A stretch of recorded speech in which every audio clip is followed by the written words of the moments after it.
Vessel and crew abandonment surge in 2025. This is from the Maritime Executive and it was published on the 30th of May, 2025. The abandonment of vessels and their crew is running significantly ahead of the rate in 2024 and is on track to be a new record, warns the International Transport Workers Federation. The Association of Transport Unions is reiterating its long-standing call for more action and a crackdown both on ship owners and the registries that fail to respect seafarers. Abandonment is a growing systematic problem. Behind every number is a human being who has been failed by the industry and the governments responsible for regulating it. The fact that we're on track to break last year's appalling record is a sign that urgent reform is needed. The ITF calculates that vessel abandonment is up 33% year on year in 2025. It says that as of May of this year, it has recorded 158 cases of vessel abandonment, up from 119 at the same point in 2024. These cases represent more than 1,500 seafarers who have reached out to ITF for assistance, many of whom were left unpaid, without food, water, or access to ports, often for months at a time.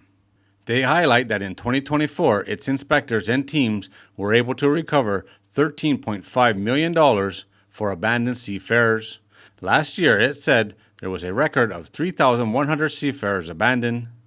In total, the ITF reports in 2024 it recovered more than $58.1 million in unpaid wages due to seafarers.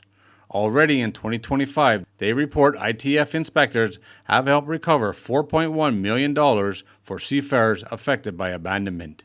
We're dealing with owners who walk away from their obligations, often while substandard registries look on and do nothing. In many cases, it's important to identify the owners. The flag states are either unwilling or unable to act. This is what makes the rising cases so dangerous. Impunity is growing across the board. As the number of cases climb, the ITF says it's increasingly concerned by the limits on enforcement. It calculates that half of the world's fleet operates under a flag of convenience and notes that more than 80% of abandoned vessels are also operating under flags of convenience.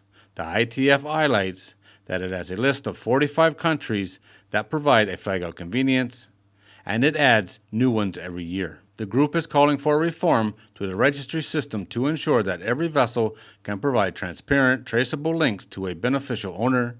ITF says registries must be armed and willing to detain and penalize those who walk away from their crews. The leading members of the International Maritime Organization have also raised concerns about the proliferation of suspect flags that do not properly enforce regulations. In addition, the U.S. Federal Maritime Commission just over a week ago announced that it was starting an investigation into these registries. It too cited the lack of regulations and enforcement, saying that the potential to create unfavorable conditions in the foreign trade of the United States. While the Maritime Labor Convention stipulates basic standards in wages and transportation for seafarers to and from their ship and homes, enforcement remains a problem. Flag states have legal responsibility when vessel owners and operators abandon their crews or fail to pay their wages and provide basic welfare conditions. This is very sad. People are getting treated like animals, and it's happening a lot. These are huge numbers. Luckily, this organization is doing something about it and trying to make a difference. They've helped a lot of people, but there's so many stories around the world of people being stuck on ships for months and even years at a time. The ship's abandoned. The crews can't get off the ship because they don't have a visa for where they're at. They have no money. They haven't been paid in months, if not longer than that.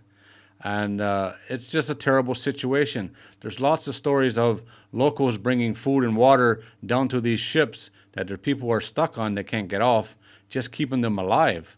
And it's wrong. It's just wrong on every level. But it happens a lot.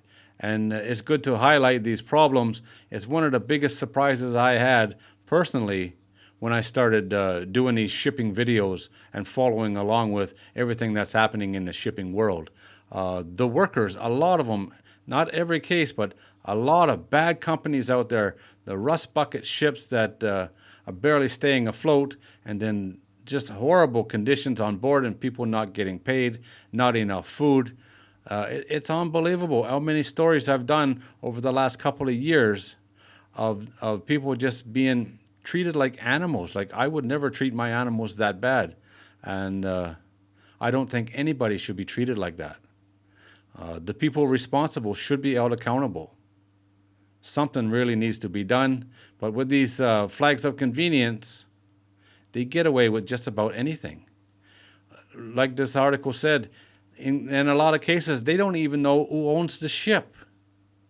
That's just wrong. That's just wrong. And it's pretty easy to walk away from it when nobody knows who owns it.